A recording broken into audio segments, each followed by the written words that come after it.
Hello viewers, welcome to our channel சமைச்சு சாப்பிடலாம்.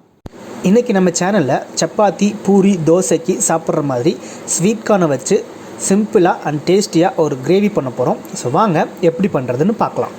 So first பார்த்தீங்கன்னா ஸ்டவ்வில் கடாய் வச்சுக்கோங்க. கடாய் கொஞ்சம் சூடாகட்டும். சூடானதும் இதில் கொஞ்சமாக ஆயில் ஊற்றிக்கலாம். ஸோ ஆயிலும் கொஞ்சம் சூடாகட்டும். சூடானதுக்கப்புறமா ஒரு 2 மீடியம் சைஸ் பெரிய வெங்காயம் நாலாக கட் பண்ணி இதில் ஆட் பண்ணிக்கலாம். இது நம்ம வதக்கி அரைச்சி தான் எடுக்க போகிறோம். அதனால் ரொம்ப பொடியாக கட் பண்ணணும், ரொம்ப நேரம் வதக்கணும்னு அவசியம் இல்லை. ஸோ நம்ம மிக்சியில் அரைக்கிறதால கொஞ்சம் ஒரு 2 நிமிஷம் வெங்காயம் போட்டு ஒரு 2 நிமிஷம் வதக்கினா போதும் உங்களுக்கு. ஸோ நல்லா வெங்காயம் வதக்கலாம், ஒரு 2 நிமிஷம் வதக்கிக்கலாம். ஸோ வதக்கினதுக்கப்புறமா ஒரு 2 மீடியம் சைஸ் தக்காளி அதையும் இதில் போட்டு நல்லா வதக்கிக்கலாம். ஸோ தக்காளியும் பொடியாக நறுக்கணும்னு அவசியம் இல்லை.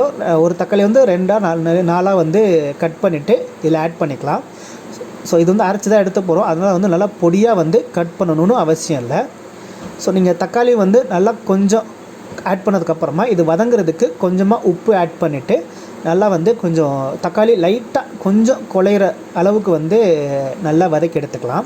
ஸோ பார்த்திங்கன்னா லைட்டாக கொஞ்சம் குழஞ்சிருக்கு தக்காளி. ஸோ இந்த டைமில் 1 ஸ்பூன் தனி மிளகாய்த்தூள், 1 ஸ்பூன் தனியாத்தூள், இதை 2ஐயும் ஆட் பண்ணிவிட்டு அதில் நல்லா மிக்ஸ் பண்ணி விடுங்க. மிக்ஸ் பண்ணதுக்கப்புறமா 1/2 ஸ்பூன் கரம் மசாலா, ஒரு 1/4 ஸ்பூன் மஞ்சள் தூள் அதையும் இதில் ஆட் பண்ணிவிட்டு நல்லா ஒரு 2 நிமிஷம் நல்லா வதக்கி விடுங்க. ஸோ வதக்கிட்டு நல்லா சூடு ஆறட்டும். சூடு ஆறுனதுக்கப்புறமா ஒரு மிக்ஸி ஜாரில் போட்டுட்டு நல்லா ஃபைனாக பேஸ்ட் மாதிரி அரைச்சி எடுத்து வந்துக்கலாம். ஸோ இந்தளவுக்கு நல்லா ஃபைனாக பேஸ்ட் மாதிரி அரைச்சி எடுத்து வச்சுக்கோங்க. நெக்ஸ்ட்டு ஸ்டவ்வில் கடாய் வச்சுக்கோங்க. கடாய் கொஞ்சம் சூடானதும் அதில் கொஞ்சமாக எண்ணெய் ஊற்றிக்கலாம். ஸோ எண்ணெய் கொஞ்சம் சூடானதும் ஒரு 1/2 ஸ்பூன் சீரகம், ஒரு பச்சை மிளகாய் 2ஆக கட் பண்ணி அந்த எண்ணெயில் ஆட் பண்ணிக்கலாம். சீரகம் கொஞ்சம் பொரிஞ்சு வர டைமில் 1 ஸ்பூன் இஞ்சி பூண்டு பேஸ்ட் அதில் ஆட் பண்ணிக்கோங்க. ஸோ இஞ்சி பூண்டு பேஸ்ட்டு போட்ட உடனே நம்ம அரைச்சி வச்சுருக்கிற பேஸ்ட்டையும் அதில் போட்டு நல்லா மிக்ஸ் பண்ணி விடுங்க. நல்லா மிக்ஸ் பண்ணதுக்கப்புறமா நம்ம இதில் 1 கிளாஸ் தண்ணி ஊற்றிக்கலாம். மிக்ஸி ஜார்லேயே அந்த தண்ணி ஊற்றிட்டு நல்லா அலசி இதில் ஆட் பண்ணிவிட்டு நல்லா கிளறி விடுங்க. அந்த மசாலாவும் தண்ணியும் நல்லா மிக்ஸ் ஆகிற அளவுக்கு கிளறி விடுங்க. தண்ணி ஊற்றி நல்லா மிக்ஸ் பண்ணதுக்கப்புறமா இந்த டிஷ்ஷுக்கு தேவையான உப்பு ஆட் பண்ணிக்கலாம். உப்பு ஆட் பண்ணிவிட்டு நல்லா மிக்ஸ் பண்ணி விடுங்க. மிக்ஸ் பண்ணிவிட்டு இதை ஒரு 5 நிமிஷம் கொதிக்க வைக்கணும். அதுக்காக ஒரு தட்டு வச்சு மூடி வச்சிடலாம். இப்போ தட்டு மூடி 5 நிமிஷம் ஆயிடுச்சு. பார்த்தாலே நல்லா தெரியுது, கொதி நல்லா வந்துட்டுருக்கு. ஸோ ஓப்பன் பண்ணி பார்க்கலாம். ஸோ ஓப்பன் பண்ணிவிட்டு நல்லா மிக்ஸ் பண்ணி விடுங்க அந்த கிரேவியை. மிக்ஸ் பண்ணிவிட்டு நம்ம வேக வச்சு எடுத்து வச்சுருக்கிற ஸ்வீட் கார்னை இதில் ஆட் பண்ணுங்கள். நான் ஒரு முழு ஸ்வீட் கார்னை வேக வச்சுருக்கேன்.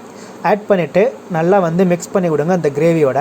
ஸோ இதுக்கடுத்து பார்த்திங்கன்னா நெக்ஸ்ட்டு ரொம்ப நேரம் கொதிக்க வைக்கணும் அவசியம் இல்லை. ஜஸ்ட்டு தட்டு மூடிட்டு ஒரு கொதி வர்ற வரைக்கும் நம்ம வெயிட் பண்ணலாம். ஸோ பார்த்திங்கன்னா லைட்டாக கொதி வருது, பார்த்தாலே நல்லா தெரியுது. ஸோ ஓப்பன் பண்ணி பார்க்கலாம். ஓப்பன் பண்ணிவிட்டு நல்லா மிக்ஸ் பண்ணி விடுங்க. மிக்ஸ் பண்ணிவிட்டு ஸ்டவ் ஆஃப் பண்ணிவிட்டு இது மேலே கொத்தமல்லி தழை தூவுனிங்கன்னா நம்மளுடைய sweet corn gravy ready. So அவ்வளோதாங்க, நம்மளுடைய டேஸ்ட்டான ஸ்வீட் கார்ன் கிரேவி ரெடி பண்ணிட்டோம். இது சப்பாத்தி பூரி தோசைக்கு சைட் டிஷ்ஷாக சாப்பிட்டிங்கன்னா ரொம்ப நல்லாயிருக்கும். உங்கள் வீட்டில் ட்ரை பண்ணுங்கள். ட்ரை பண்ணிவிட்டு உங்களோட சஜஷன்ஸை கமெண்ட்ஸில் சொல்லுங்கள். இந்த வீடியோ பிடிச்சிருந்துச்சுன்னா லைக் பண்ணுங்கள். உங்கள் ஃப்ரெண்ட்ஸ் அண்ட் ரிலேட்டிவ்ஸ் கூட ஷேர் பண்ணிக்கோங்க. மறக்காமல் நம்ம சேனலை சப்ஸ்கிரைப் பண்ணிக்கோங்க. அப்படியே அந்த பெல் ஐக்கானையும் ப்ரெஸ் பண்ணிவிடுங்க. நெக்ஸ்ட் வீடியோவில் பார்க்கலாம். பாய் பாய்.